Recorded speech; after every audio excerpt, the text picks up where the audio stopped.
Sunday, everyone. I am glad you could be here with me. Okay, let's make sure that we have everything working. We've got light, we've got sound, we have keto bread.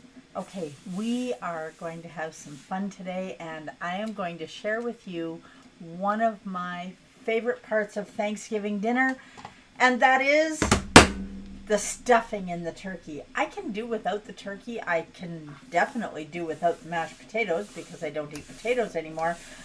But I just could not give up stuffing at Thanksgiving. I needed to have it. And it turns out it really does need to be made with a yeast bread, which is why when we got together on Friday.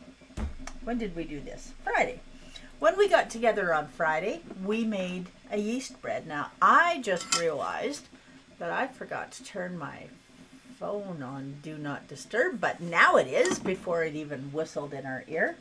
And I have an itchy eye. Okay, so today we are going to take this beautiful loaf of yeast bread that we made, and we are going to turn it into stuffing. So here we have it. Now, I did not make the top of this bread all beautiful and smooth and lovely, but I could have. When you turn the dough into the pan, you just smooth it out. But because I knew what I was using it for, I wasn't too terribly worried about it. So you're going to have some little bits here that are a little bit crunchier and some little bits that are softer. And it is going to be beautiful. So let's take a look at what we are doing with our yeast bread. I'll get a cutting board out. Pull this out of the pan. Now look at this. It comes out of the pan and it is beautiful and golden and lovely. Now it doesn't get very high, but that's okay. Because this yeast bread being made with almond flour, and it does have some carbs in it. So you don't want a great big huge high loaf of bread where you're going to be eating way too much in a sandwich if you're using it for a sandwich. Now, one thing I can promise you is when the crust comes off the bread, it is absolutely not going in the stuffing. That's mine. Now, I only do a wee little bit of stuffing. If you're cooking for a family, you might want to use this whole loaf of bread. You might want to use two. But for me, I'm only cooking for my husband and myself this year. And even though I'm only cooking for the two of us, I'm really only doing this for one because he's not a real fan of stuffing. So I want to cut the bread fairly thin. Now you can cut this a couple days ahead of time. We've always been told, always been taught, at least in my world. Oh, by the way, gingerbread spice in my coffee this morning. From Da Vinci pumpkin spice, TSL pumpkin spice in my coffee, or Da Vinci sugar-free gingerbread spice. Yum. Okay, I was always taught that you use dried breadcrumbs. Now, I don't understand this logic, and I'll tell you why. If you use dried breadcrumbs, you take the time to dry it, and I've watched people do this. You take the time to dry it. Good morning, Mom, and good morning, Dell. You take the pieces of bread and you cut them all up and you put them on a cookie sheet in the oven where you dry them. And then you take them out of the oven, you put them into a bowl and you add water to them to make them moist. The logic escapes me. I understand drying breadcrumbs. If you have bread that's stale, you need to dry it in order to be able to store it without it going moldy. That makes perfect sense. And then when you need it, you rehydrate it with some water or whatever you're using. But if you have fresh bread, use fresh bread. You do not need to dry it out. Okay, anyway, so we're going to cut fairly thin slices. Now this bread holds up really well. It's not going to turn to mush in your stuffing. So we're just going to cut some really thin slices, and I'm not going to use quite half a loaf, but this is going to be enough. And then watch your fingers on this. Make sure your knife is sharp. Now, if your knife is sharp, you'll notice that I am not using a bread knife. You don't need a bread knife if your knife is sharp, and your knife is far less dangerous if it's sharp. So make sure you keep that knife sharpener handy. Now these are fairly small breadcrumbs, and that's the way I like it because I want the flavor to really soak in. And this, what I'm doing today, just so you know, you guys are helping me make my supper for tonight. Okay, now we need a bowl to put it in. Now I am just going to sweep this right off the cutting board right into the bowl. And we don't want to miss these crumbs because they belong in that stuffing as well. Okay, now look at the bread. You wouldn't know looking at it that we hadn't gone to the store and bought bread. And if it's going stale, now I will be honest with you, I have not tried to dry this out. Now because this is made with almond flour, it's going to have more oil in it. I don't know how it will dry out, but maybe I need to be doing some experimenting with that. But it is absolutely delicious and I love it. Okay, now we are going to set this aside. I don't have a production crew with me here today, so this is all me. So if I mess up, you'll know how much I appreciate my production crew. If I don't mess up, I still appreciate my construction crew. Okay, now if you are watching me on Facebook and it's going eat, flip over to YouTube.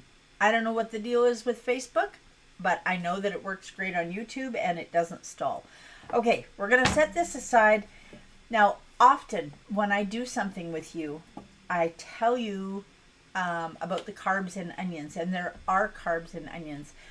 And you know, I've had people say, because I've been keto for over 3 years. It was 3 years in June, so we're coming up on 3.5 years. Never one time in that, no, that's not true. 1 year in, I had to go for some blood work and I had to carb up. And so that meal, doctor ordered, was full of carbs, and I was so concerned about it because of my type 2. I didn't know whether it would freak out and come back, or so I had a friend with me just in case anything happened. But other than that, not one time in that amount of time that I've been doing keto have I ever put anything in my mouth knowingly that was not, well, I put a lot of things in my mouth knowingly, but not knowing that it wasn't keto. Everything that I have eaten was keto, and I have people ask me often, how often do you have a cheat day? Well, okay, Thanksgiving is going to be my cheat day, if you want to call it cheating. It's going to be 100% keto, but the carbs might be a little bit higher. So that being said, I'm using fresh onion in my dressing. Now I know I could use granulated onion or onion powder and it would have fewer carbs in it, but this is Thanksgiving and so this is my treat. Okay, so we're putting the onion in the bowl. Now you want to cut this fine. Keep a little piece of the root end on your onion and then slice it this way like I did. And when you start slicing it this way, your onion does not fall apart. It stays together, so you're not trying to hold all these little pieces of onion together. That is one of the best kitchen tips that I think I've ever gotten. That, and do you know how to get the smell of onion or garlic off your hands? It's actually a lot easier than a lot of people think. Now we're just going to keep turning this because I don't want to waste any of my onion. I just bought a bunch of onions because I am making spicy sweet and sour green tomato relish, and it is wonderful. So that's something else that you'll be able to watch for at farmers markets when you see me. Okay, so we have onion in here. We have our bread in here. Now the next thing that you need, when I was taught to make stuffing, I was given a family recipe. Now my dad told me, and I have always done this ever since he told me, when you make stuffing, you add potato to the stuffing to give it moisture. Well, Okay, I don't eat potato anymore, but I do eat cauliflower. And if mashed cauliflower can substitute for potato, I'm going to say it can substitute for mashed potato in our dressing. So this has been steamed and it's beautifully cooked.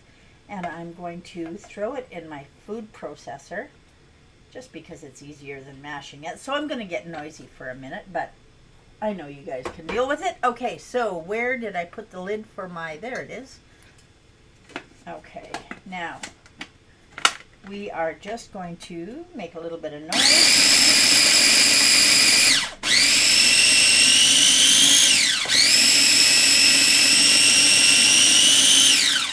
There, that was fun, wasn't it? Okay, now we've got this all mashed up in here. Now this does not have to be cooked to death. And if you have some leftover cauliflower in your fridge that you cooked last night or the night before, by all means, feel free to use it. It doesn't need to be done. I did this fresh this morning just for you. Do you believe me? Good morning, Tammy. How are you?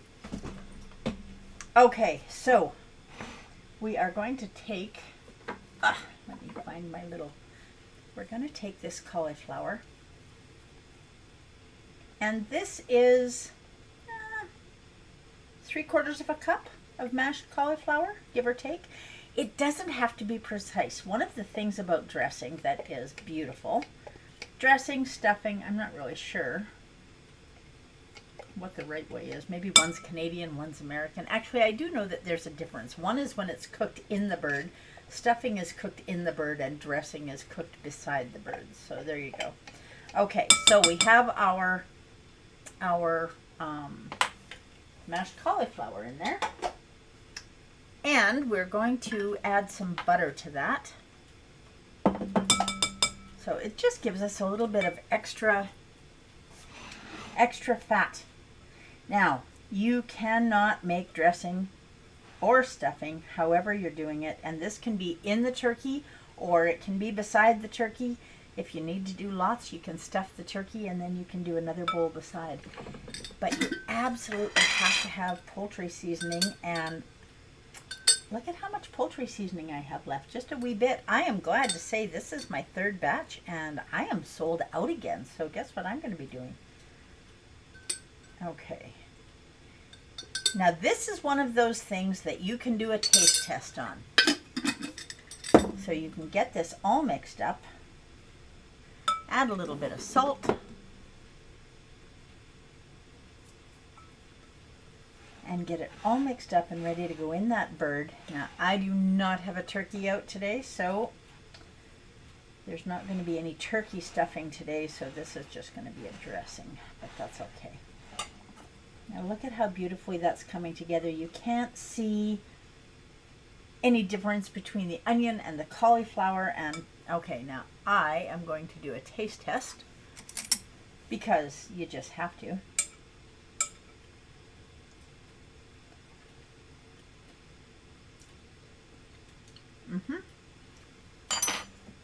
Now I've used enough bread that I am just going to use a little more poultry seasoning in here. Okay, now I am really out of poultry seasoning. So, I definitely know what I'm doing today. I have a market tomorrow, and I have another one on Wednesday, and another one on Friday, and another one on Saturday. And everybody is stocking up for Turkey Day. So, what are you thankful for this Thanksgiving? You know, we talk about the food so much, but talking about what we are thankful for. Yep, that is better. Talking about what we're thankful for is so important. Not just so that other people know, but so that we take time to think about it. And I want to tell you about something that I am so thankful for, and I was so surprised. When I got home yesterday, I found a gift bag sitting on my front doorstep. And that gift bag had a beautiful card inside it. I want to show it to you. Isn't that lovely? And inside It says, Sharon, sorry I missed your birthday. Hope all is well. Nice seeing you at the markets. With an S, plural. Happy birthday. But it's not signed. I have absolutely no idea where this came from, but if you are listening either live or after the fact, please know that I was so grateful. And inside that gift bag was a bag of xanthan gum, and I got very excited about this, and Del went, all right, a great big bag of psyllium husk powder. And I have had trouble finding psyllium husk powder. And if you remember, on Friday when we built this bread, I used psyllium husk powder, and I don't have lots and lots left, and I'm not sure how difficult it's going to be to find. So I was just so touched and so honored that I have made a difference for somebody. And so do your best to make a difference. And if you do, be thankful that you were able to do that. So I am thankful for all of you, whether you're watching live or watching afterwards, one way or the other. Please know that I am very grateful, and that you are always welcome to send this in any way you want. Send a link in an email, a text message, a Facebook Messenger post, whatever you need to do. If you know somebody that can benefit from this, feel free to send it to them. Okay, now we are going to, if I can find it, there we go. We are going to add a little bit of moisture, and I'm going to add some chicken stock to this. And it doesn't need a lot, between 1/4 of a cup and 1/2 a cup. Now I've just put in about 1/4 of a cup, and we're going to give it a bit of a stir and see if that is moist enough. And it is not quite moist enough. I've got a fair bit of dressing here. I don't think I'm going to be eating all of this for supper. You can be sure of that. Okay, so we've used about 1/2 a cup in this bowl. Go by feel, by taste. You don't want it to be sopping wet. You want it to just be a little bit damp so that it's going to stick together. Now we added a little bit of butter, so that's a little bit of extra fat in here. We've got the bread made with almond flour. So this is just a beautiful stuffing, and you're not going to know the difference when you eat it. Okay, now, because I am doing this for me for supper, I have little tiny individual sized bundt pans. Now, if you do this with a little tiny bundt pan, you've got a spot right in the center for gravy. Sound like a good idea? I think it's an excellent idea. Okay, now let me grab a spoon so that we can put some in this bundt pan. Now before we do that, I'm going to butter this pan. 2 reasons. First of all, butter makes everything better. Second of all, even though this is a non-stick bundt pan, I'm not terribly confident that it won't stick at all. So we're just going to give it a little brush with butter. You can't really put parchment paper in here, so this is the only option that we've got. And I don't recommend that you use coconut oil in this, because I don't know about you, but I don't want my stuffing tasting like coconut. Okay, now we are going to fill this little bundt pan, and I suspect that this is going to be far more than I can eat for supper, but leftover stuffing makes an excellent turkey sandwich. Did you know that?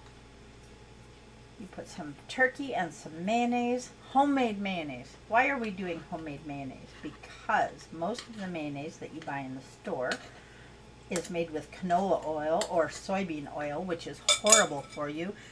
And it also has sugar in it. So make it at home. Use avocado oil, or if you have a really nice higher quality olive oil, you can use that.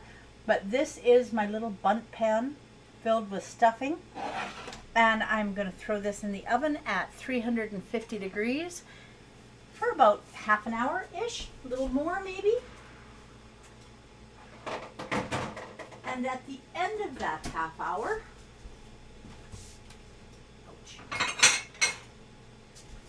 at the end of that half hour, look at what we have. Now you can keep going, but I think this is done. Now keep in mind, everything that we've put in here, we have nothing like eggs or anything that needs to be cooked for a certain amount of time for food safe reasons. So the bread is already cooked, the onions can be cooked or raw. Everything is just fine. So let's see what happens. This is a test. What happens when I turn this over? Oh, look at that. Look at that. Now, if you're not a fan of gravy, you can put a little bit of butter in there. If you are a fan of gravy, knock yourself out. You have a beautiful little divot to put some of that gravy that we made the other day in. Just because you're keto does not mean you have to do without on a holiday, because that, my friends, is absolutely not doing without. So if you missed part 1 when we were making the bread, go back to Friday's episode, Friday, October 1st, and take a look at that. And after you're done making your bread, make a grilled cheese sandwich. Enjoy it. You worked hard to get that ready for your family. So take the crust, which is always, always mine, and a little bit of butter.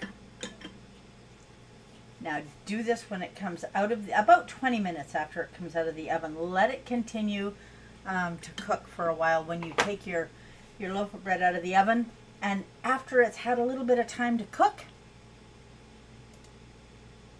whoops, there we go. After it's had a bit of time to cook, you made it, you get the first bite.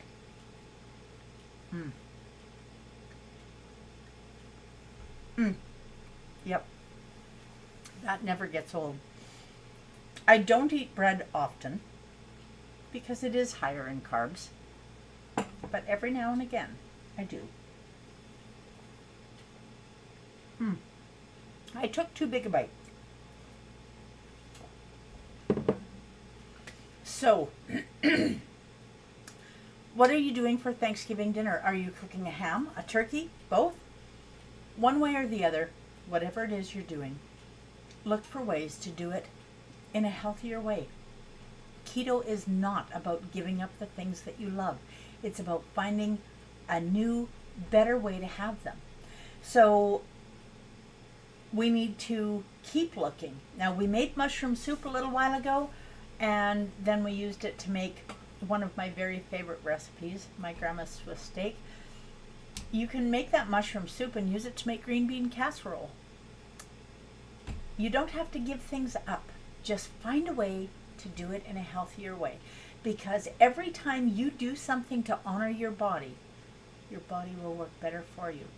And so I had somebody come to me a couple of days ago at a market, and they said, I can't do keto because I'm vegetarian.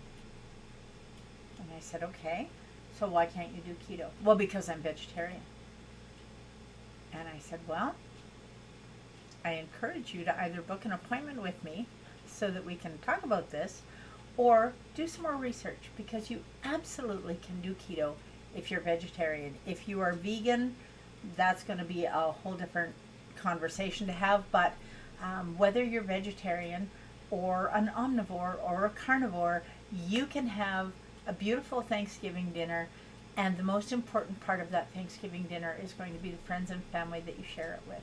So please remember that. And do you ever put celery in your stuffing? Yes, absolutely I do. I didn't today simply because I don't have any. But yes, you can put celery in your stuffing. You can put onions in your stuffing. If you are not a real fan of onions, you can use celery instead. So, but today I just wanted the mashed cauliflower and the onion and, pardon me, I hadn't really given a whole lot of thought to the celery part of it. Some days I do, sometimes I don't. So, from this to this, and you can enjoy it by yourself or with friends and family. If you are going to be with friends and family, that's awesome. If you are not going to be with friends and family, do something on Zoom. Find a way to be together, and maybe you can all be together while you're having your dinner. One way or the other, do your very best to be thankful this holiday season. And you know, we really have a holiday season right from now until New Year's. So let's try and find a way every day to be thankful and to do our very best to live our best version of this shining life. That's what I'm going to do, and I am going to spend today making poultry seasoning, and I have several other things that I need to get ready for the market. So I am very grateful that you joined me today, and I hope you will join me again on Wednesday. I'm not sure yet what we're doing on Wednesday, but I will do my very best to make sure that it's delicious. Now, if you haven't made a loaf of bread yet, I really recommend that you do. If you have, maybe a grilled cheese sandwich for lunch? I don't know. What do you think? I hope all of you have an amazing day, and I will talk to you very soon. I'll see you Wednesday morning, 10 a.m. Mountain. You don't want to miss it. It's going to be another one in our series of Thanksgiving dishes because it's coming up so quick. So thank you again for joining me, and I will see you Wednesday morning at 10 a.m.